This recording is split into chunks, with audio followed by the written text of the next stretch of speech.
बोलिए गिरिराज महाराज की जय। जय श्री राधे, जय जय श्री राधे, जय जय श्री राधे।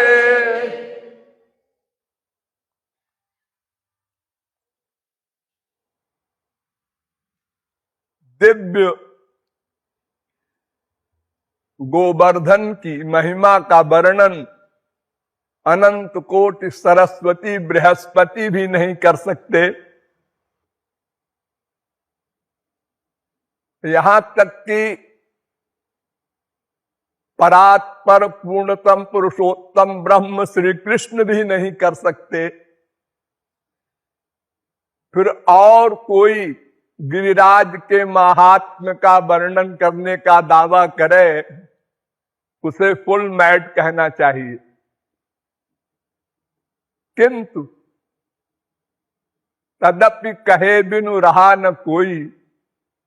सभी संतों ने भगवान की महिमा का भी वर्णन किया है, वेदों ने भी किया है, और गोवर्धन की भी महिमा का वर्णन ब्रज के रसिकों ने किया है। अतः कुछ थोड़े से शब्दों में हम भी करने जा रहे हैं।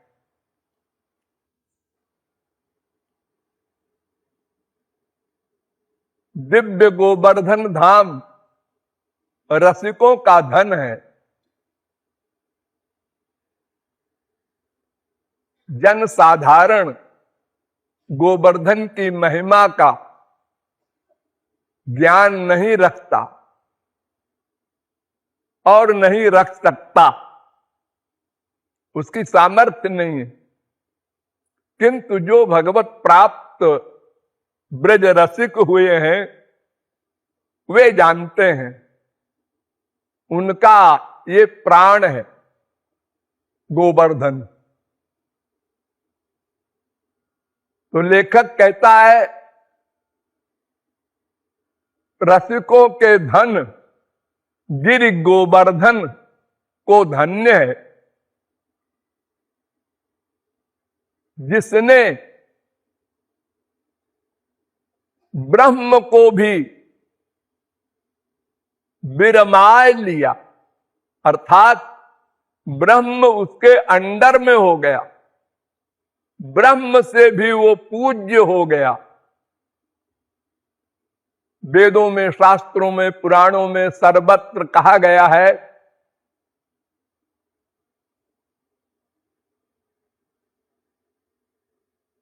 कि न तत्समश्चाभ्यधिकस्य दृश्यते। वेद कहता है भगवान श्री कृष्ण के बराबर भी कोई नहीं है, उनसे बड़ा क्या होगा।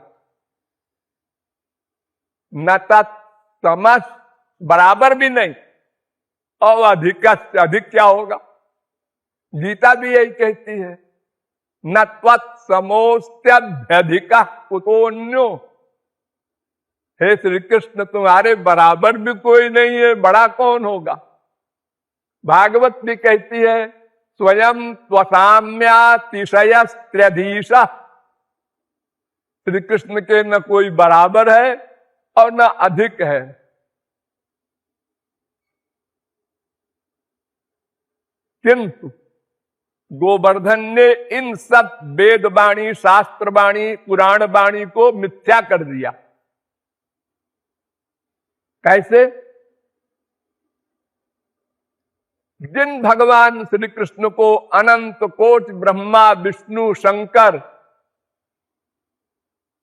अपना आश्रय मानते हैं, उनके अधीन हैं, उनके अंश हैं, उनकी उपासना करते हैं, उनकी कृपा याचना करते हैं, वे ब्रह्म श्री कृष्ण गोवर्धन के आश्रित हुए। जब ब्रज में अखंड वृष्टि किया इंद्र ने, तो गोवर्धन ने ही ब्रज को बचाया, ब्रजवासियों को बचाया। तो इसी गोवर्धन की शरण में श्री कृष्ण गए।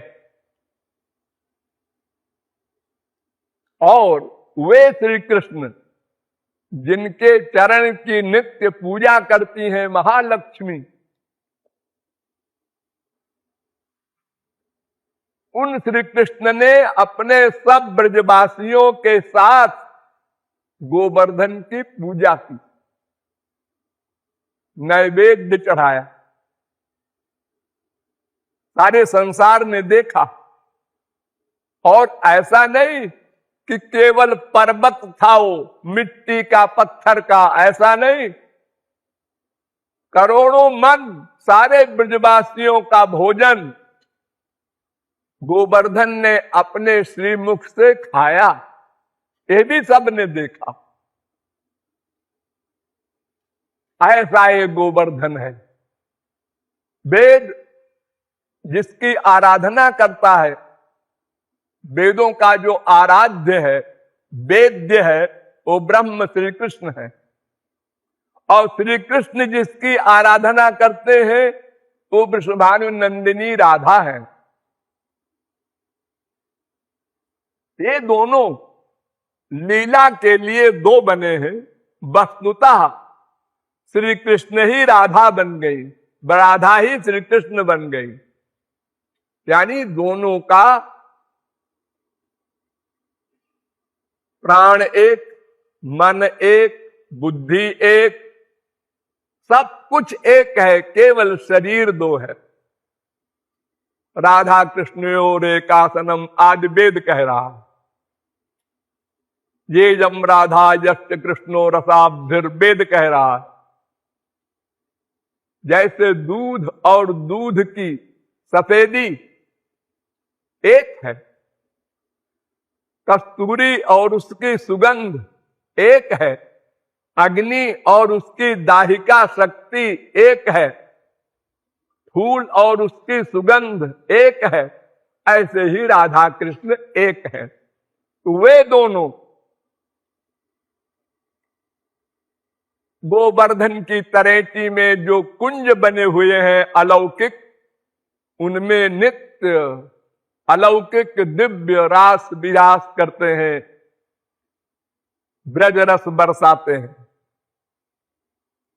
फिर आगे कहता है लेखक कि हमारे विश्व में और युगों में लोग अष्टांग योग करते थे।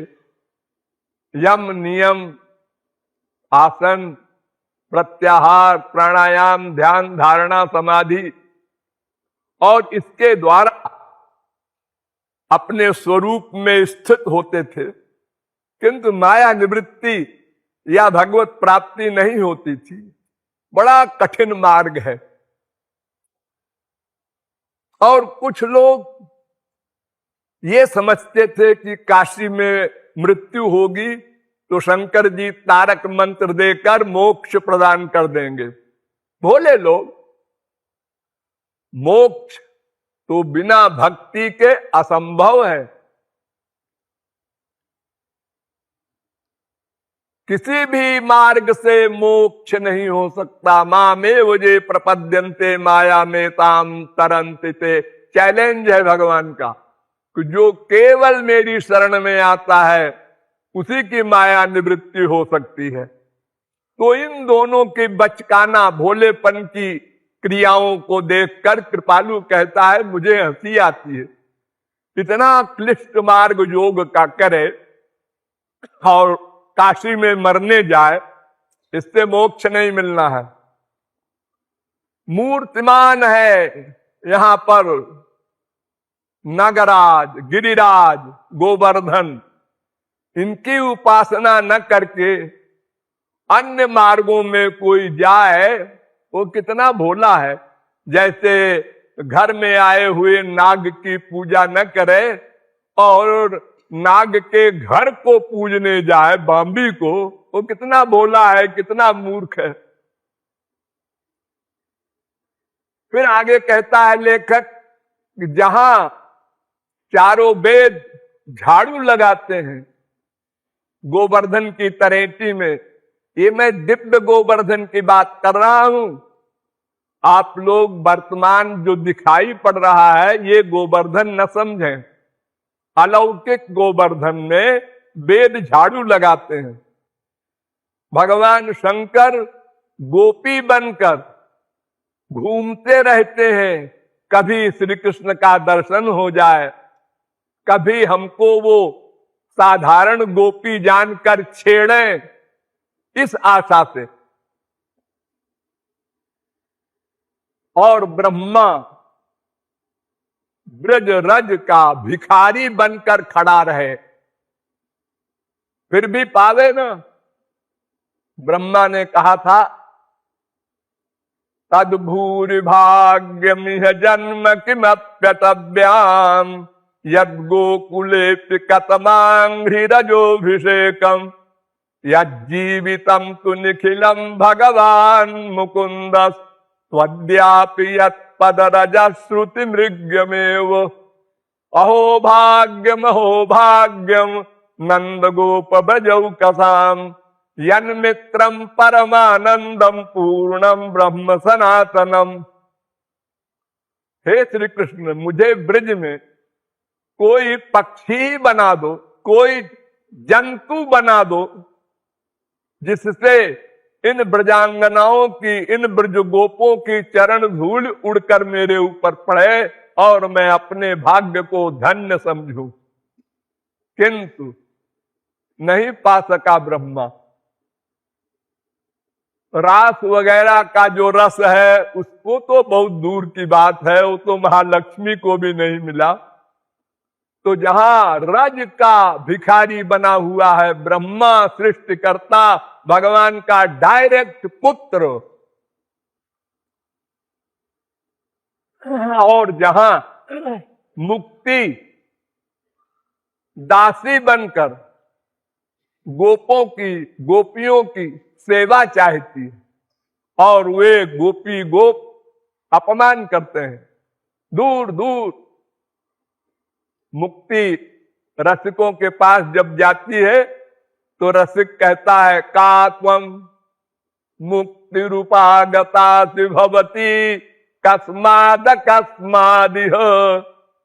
आप कौन है? मैं मुक्ति हूं महाराज। अच्छा, यहां कैसे आई? ऐसे बात करता है रसिक, यहां कैसे आई?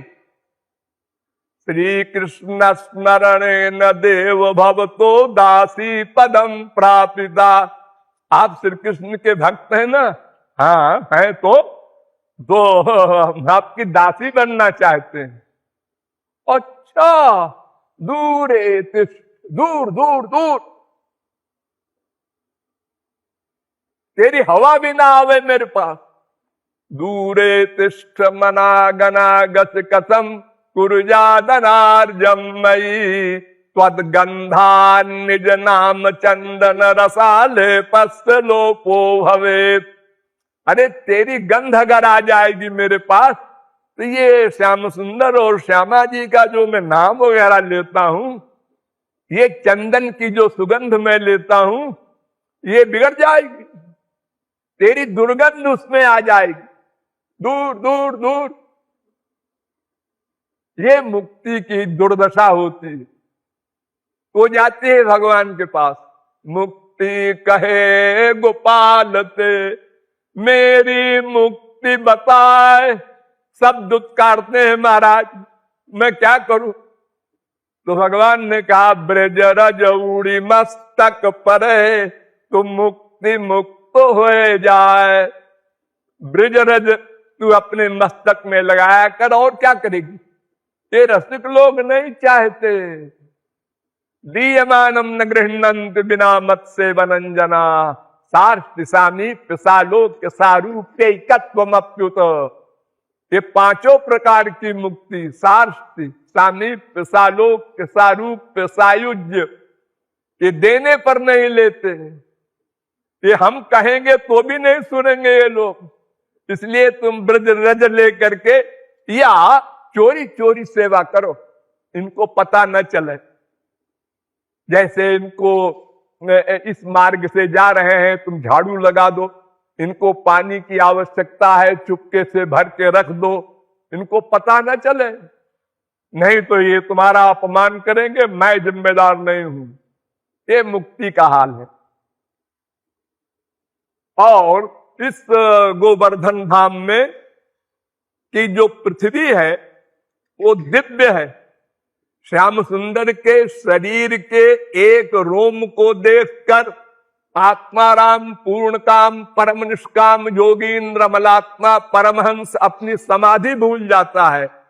ठीक ऐसे ही गोवर्धन धाम के एक धूल कण को देखकर बड़े बड़े परमहंस अपनी समाधि भूल जाते हैं। ये दिव्य मरकत मणि से युक्त है पृथ्वी गोवर्धन की, संसारी प्राकृत मणियों की नहीं। अनंत कोट चंद्रमा लज्जित होते हैं इस पृथ्वी के रजकण की चमक को देखकर, और यहां तक कि वैकुंठ के सम्राट महाविष्णु वो भी सिहाते हैं। काश कि ऐसा रस हमारे वैकुंठ में भी होता। वहां ऐश्वर्य ऐश्वर्य है, माधुर्य नहीं है जैसा माधुर्य गोवर्धन में है। और यहां की भगवत स्वरूपा कुंज, उनका सौंदर्य लक्ष्य देखकर ब्रह्मा भी अपनी करामात, अपनी विधिता भूल जाता है, लज्जित होता है। ब्रह्मा की कितनी बड़ी विधिता है, सोचो, नथिंग से सब कुछ बना दिया और कहीं दिखाई नहीं पड़ता ब्रह्मा, और सब चीज नेचुरल हो रही है। अनंत कोटि ब्रह्मांड सब मायाधाम के चल रहे हैं, सब क्रियाएं हो रही हैं। एक बीज डाल दिया, वो पेड़ बन गया, में वो डालें बन गई, पत्ते बन गए, फूल बन गए, फल बन गए, सब अपने आप हो रहा है। कोई कर्मचारी नहीं है। एक रज बीर्ज से एक स्त्री के पेट में छोटा सा गोला बना, फिर वो शरीर बन गया अंदर ही अंदर। कितना बड़ा कमाल है। कोई कारीगर कौन जाएगा पेट में बनाने, भगवान भी नहीं, सब अपने आप हो रहा ऑटोमेटिक। और वो बच्चा पला भी, 9-10 महीने रहा और फिर बाहर आया, तो अब क्या करे, क्या खाए। तो भगवान ने ऐसा बना रखा है ब्रह्मा ने कि मां के स्तन में दूध बन जाए, नेचुरल। उसके पहले कभी दूध नहीं निकला, और बच्चा पैदा होते ही दूध कहां से आ गया, वही स्तन है। फिर कब तक दूध पिएगा बेचारा। तो भगवान ने सृष्टि में तमाम खाने के अन्न आदि फल आदि बना दिए थे, पहले से प्रबंध कर दिया अपने बच्चे का। तो इतना सारा काम ब्रह्मा कर रहा है, इतनी योग्यता, लेकिन वो भी गोवर्धन की ये सुंदरता को, विधिता को देखकर आश्चर्य में पड़ जाता है। और उस गोवर्धन के बीच में मानसी गंगा है, जिनका दिव्य जल है, और राधा कुंड आदि अनेक स्थान ऐसे हैं जिनकी महिमा का वर्णन कौन कर सकता है। जो रस वेद से अप्राप्य है, जिसको वेद कहता है नेति नेत्य स्थूल मनणु, भगवान ऐसे हैं, भगवान ऐसे हैं, भगवान ऐसे हैं, लेकिन इससे आगे भी हैं, वो मैं नहीं जानता, मैं नहीं बता सकता। यानी महल की बात मैं नहीं जानता। जैसे किसी भी राजा के नौकर चाकर बाहर वाले जो होते हैं, वो क्या समझ सकते हैं महल में क्या हो रहा है।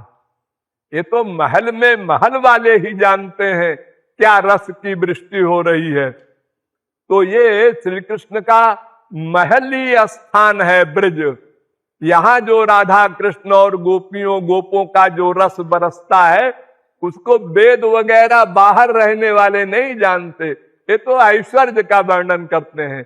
माधुर्य रस का इनको ज्ञान नहीं है। तो जो रस वेदों से अप्राप्त था, अगम था, वो राधा कृष्ण और गोपियों ने, रसिकों ने इस गोवर्धन की गली गली में बहा दिया। लेकिन वो रस कितना ही बहता रहे, न कोई जान सकता है, न देख सकता है, न पा सकता है, जब तक कि उन रसिकों में किसी रसिक की कृपा न हो। अर्थात गुरु कृपा से ही वो रस पाता है कोई रसिक, कोई शरणागत, कोई भक्त, और कोई नहीं जान सकता, न पा सकता है। वेद वगैरह क्या जानेंगे, महालक्ष्मी नहीं जान सकी। यद वांछया शरीर ललना चरत तपो विहाय कामान सुचिरम धृत व्रता। बहुत तप किया लक्ष्मी ने, लेकिन रसिक की शरणागति नहीं की। तो रसिक की शरणागति बिना किए तपश्चर्या से नहीं पा सकी। नायम श्रियोंग नितांतरते प्रसादा स्वरजोषिताम नलिन गंध रुचाम कुतोन्या। तो वो रस रसिक कृपा से ही मिलता है। इसलिए कृपालु कहता है कि ऐसे दिव्य गिरिराज के भरोसे हम निर्भय रहते हैं। हम न काल से डरते हैं, न कर्म से, न और किसी से। हम गिरिराज का स्मरण करते हुए और निर्भय हो करके चैन की नींद से सोते हैं। ये आशय है इस पद का।